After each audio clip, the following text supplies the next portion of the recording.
हे नाथ, हे श्यामा श्याम, मैं आपकी आज्ञा के विरुद्ध चलने वाला पापी हूं, अधर्म आचरण करने वाला हूं।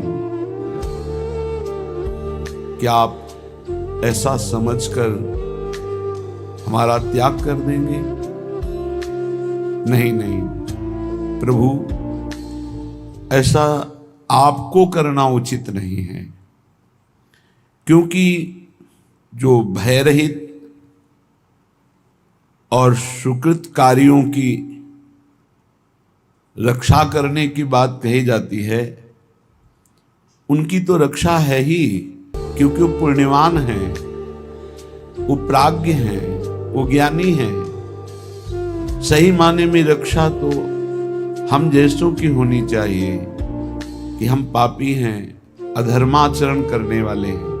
पुण्यात्मा, सत्कर्मी, इनकी रक्षा करने की जरूरत ही नहीं, ये तो खुद बलवान हैं, इनके पुण्य हैं, सुकृत, इनके प्राज्ञ ज्ञान है, इनको ये बचा लेंगे अपने आप को। नाथ, मैं अज्ञानी हूं, पापी हूं, अधम आचरण करने वाला हूं।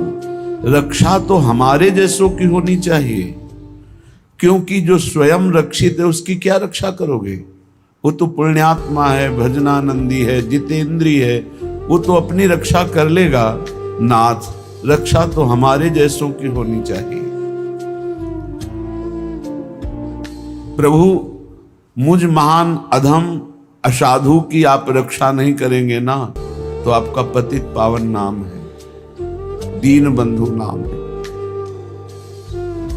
ये कैसे सार्थक होगा? हे नाथ, हे करुणामय, आप मुझे कभी त्यागना नहीं। हे प्रभु, तावत प्रसीद कुरुणा करुणा ममंद, मा क्रंद मिंदुधर मर्षय मा विहासी। ब्रूहि त्वमेव भगवन् करुणार्णवेनु, त्यक्तास्त्वया कम परम शरणं व्रजामः। हे प्रभु, आप पूछोगे कि क्या रक्षा चाहते हो? तुम अधम हो, पापी हो, तो क्या रक्षा चाहते हो? क्या तुम्हारी इच्छा है? तावत प्रसीद कुरुणा करुणा ममंद।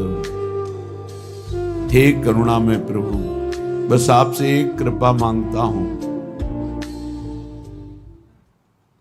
कि जिस समय मृत्यु का समय हो और मैं असमर्थ हो रहा हूं आपके स्मरण से, उस समय आप मेरे बुरे आचरणों को ना देखकर, इसने जीवन में मेरी आज्ञा का उल्लंघन किया, पाप किया, अपराध किया, ऐसी बातें ना देख करके आप उस समय मेरे हृदय में अपना स्मरण दे दीजिए। बस ये हम मांगते हैं। आपकी याद, जिस समय हमारे प्राण निकल रहे हों, मैं असमर्थ हूं, आपके स्मरण में मेरी पहुंच नहीं हो सकती, क्योंकि उस समय सब दुख से व्याकुल इंद्रियां, मन, बुद्धि सब मूर्छित हो जाते हैं। इतना भयानक दुख होता है मृत्यु के समय, ये सब बेसुध हो जाते हैं। तो नाथ, ये मान करके कि अधम है, पापी है, नीच है, आप उस समय हमारा त्याग न कर देना। उस समय हमारी एक इच्छा है कि मृत्यु के पहले आपकी स्मृति आ जाए। ये बहुत बड़ी बढ़िया बात है। हे नाथ, यदि आप जैसे करुणा सागर भी मेरी उपेक्षा कर देंगे, मेरी रक्षा न करेंगे, तो फिर मेरा उद्धार कैसे हो सकता है? मैं किसकी शरण में जाऊं? कौन ऐसा है आप जैसा उदार? क्योंकि आपसे बढ़कर तो कोई है ही नहीं, आप जैसा भी कोई नहीं है। इसलिए मेरी अंतिम इच्छा ये पूर्ण हो कि जिस समय मेरा शरीर छूटने को हो, उस समय आपकी कृपा से आपकी स्मृति में डूबा हुआ शरीर छोड़ूं, आपके चिंतन में, आपकी याद में शरीर छोड़ूं, यही मांगता हूं। हे नाथ, तरहर चनांत समये तव पाद पीठ, मालिंग निर्भर मभंगुर भक्ति भाजा, निद्रा निभेन विनिमोलित लोचनस्य, प्राणा प्रयान्तु मम नाथ तव प्रसादात्। करुणामयी, मैं आपकी पूजा भी नहीं जानता कि कैसे आपको रिझाऊं, कैसे आपको प्रसन्न करूं।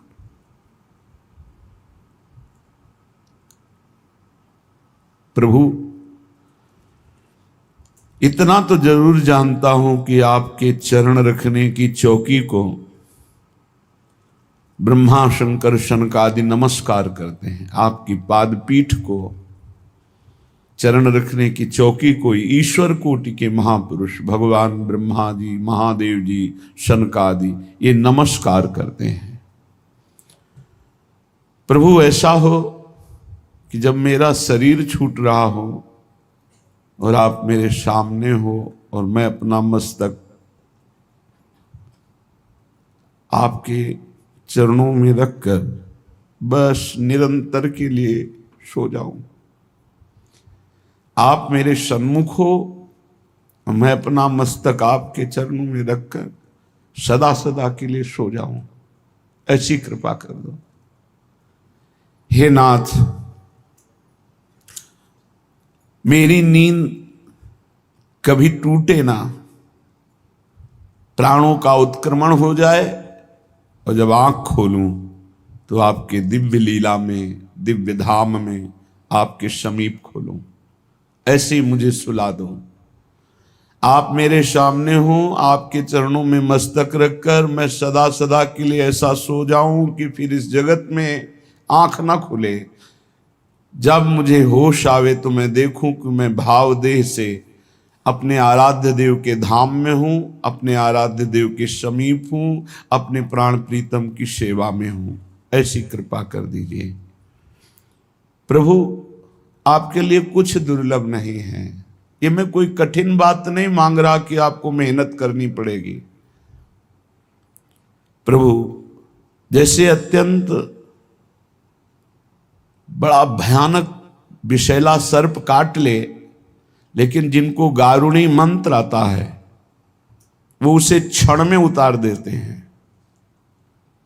गारुणी मंत्र जिनको वास्तविक आता, सिद्ध है, एक क्षण में महाविषैले सर्प के काटे हुए विष को शांत कर देते हैं। जैसे ढेर ढेर खूब तृण जमा हो, क्षण में अग्नि उसको भस्म कर देती है। जैसे हाथियों की झुंड को एक सिंह ही मथ डालेगा, जैसे घोर अंधकार को एक सूर्य ही प्रकाश से भर देगा, जैसे भयंकर रोग को औषधि नष्ट कर देती है, ऐसे प्रभु आप करुणा करो। आपकी करुणा दृष्टि से मेरे सारे पाप अपराध सब नष्ट हो जाएंगे और मुझे आपकी प्राप्ति हो जाएगी। थोड़ा सा भी अमृत भाव या कुभाव कैसे भी कंठ से नीचे उतर जाए तो अमर कर देता है। नाथ, थोड़ा सा भी आपका कृपा प्रसाद हमें अविनाशी पद पर विराजमान कर देगा। हे पापनाशक, मेरे कायिक, मानसिक, वाचिक जो भी पाप हों उनकी तरफ ना देखते हुए मेरी अंतिम इच्छा ये पूर्ण हो कि आपके चरणों में मस्तक रखते हुए मैं अपने प्राण त्यागूं। ये बहुत काम की बात है, क्योंकि अंतिम समय भगवत स्मरण केवल भगवत कृपा से होता है और वो समय कभी भी आ सकता है। उसकी कोई तिथि तारीख हमें पता नहीं, प्रभु को तो पता है। वो तो निश्चित हो चुका है, अमुक समय में अमुक जगह अमुक घटना से प्राण छूटेंगे। उस समय हमारी क्या स्थिति होगी? जब भयानक पीड़ा है शरीर में, तो हो सकता है मैं अपने प्रभु को भूल जाऊं। तो हमें रोज ये प्रार्थना करनी कि प्रभु बस और कुछ मांगू तो मत देना, बस एक बात, अंतिम समय आपको देखता हुआ, आपका स्मरण करता हुआ प्राण त्यागूं। और आपके लिए इसमें कुछ घाटा नहीं है कि बहुत मेहनत की बात कह रहा हूं, आप सर्वत्र हैं, बस प्रकाशित हो जाइएगा। अगर अंतिम समय भगवत स्मरण रहा भगवत कृपा से, ऐसा हमने शास्त्रों में पढ़ा है कि जो जीवन भर भगवान का आराधन करता है, भजन करता है, प्रयास करता है भगवत भजन का, अंतिम समय भगवान उसके हृदय में स्वयं स्मृति बन करके छा जाते हैं, वो स्वयं स्मृति बन जाते हैं। और जो जीवन भर पापाचरण मनमानी आचरण करता है, तो अंतिम समय उन्हीं कर्मों के परिणाम स्वरूप उसको जिस योनि में जाना है वो चिंतन बन जाएगा, शुकर कुकर या जो भी, वही चिंतन बनेगा जिस योनि में जाना है। बस फिर दुर्गति नरक की भोग कर उसी योनि को प्राप्त होता है। अंतःमति सो गति। अंतिम समय हमारा भगवत स्मरण बना रहे, इसलिए हम प्रभु से रोज प्रार्थना करें कि हमारा अंतिम समय आपके सानिध्य में छूटे, आप हमारे सामने हो, फिर हमारा शरीर छूटे। जब कोई उपासक सच्चाई से इस मार्ग में चलता है, तो प्रलोभन या भय, ये दो चीजें आ जाती है। पक्का माने, कदम कदम पे दुख बिछा हुआ है, बिछा हुआ है, पर आपको उस दुख को रौंदते हुए चलना है। या कदम कदम पे सुख बिछा हुआ है, आपको भोगना नहीं, आपका लक्ष्य श्यामा श्याम, तो राधा राधा, उसे भी रौंदते हुए जाना है। न दुख रोक पावे न सुख रोक पावे, परखे बहुरत्न अमोल घने। भगवत ऋषि जी कह रहे हैं, धर्म अर्थ काम मोक्ष, अष्ट सिद्धियां, नौ निधियां, विविध प्रकार का भागवतिक वैभव। बोले परखे, इनको देखा, लेकिन ये सब असार निकले। सार क्या मिला? सार संपत्ति, बोले श्यामा श्याम। तहां दंपति संपत्ति लय उबरे। डुबकी लगाई प्रेम सरोवर में, तो घेर लिया रिद्धियां सिद्धियां नौ निधियां, धर्म अर्थ काम मोक्ष, जो चाहिए, क्योंकि वो अधिकार होता है। आप चाह कर रहे हैं क्योंकि अधिकारी नहीं है, और जब अचाह हो जाएंगे तो आप अधिकारी हो गए, सब भागवतिक वैभव आपको घेर लेगा। जो दंपति संपत्ति लेकर के निकले, प्रेम सरोवर में मारी डुबकी, मन प्रेम सरोवर मांझ परे, तो ये मिलेगा। रिद्धियां सिद्धियां नौ निधियां, धर्म अर्थ काम मोक्ष, जो चाहिए भोगो लो, नहीं। मन प्रेम सरोवर मांझ परे जीव डुबकी लगाई, तो परखे बहुरत्न अमोल घने। देखा सब, रिद्धियां सिद्धियां नौ निधियां, धर्म अर्थ काम मोक्ष, लेकिन ये सब टिके नहीं प्रेम के आगे। प्रेम की कसौटी में कोई खरे नहीं उतरे, सबको छोड़ दिया। और बोले तहां दंपति संपत्ति लय उबरे।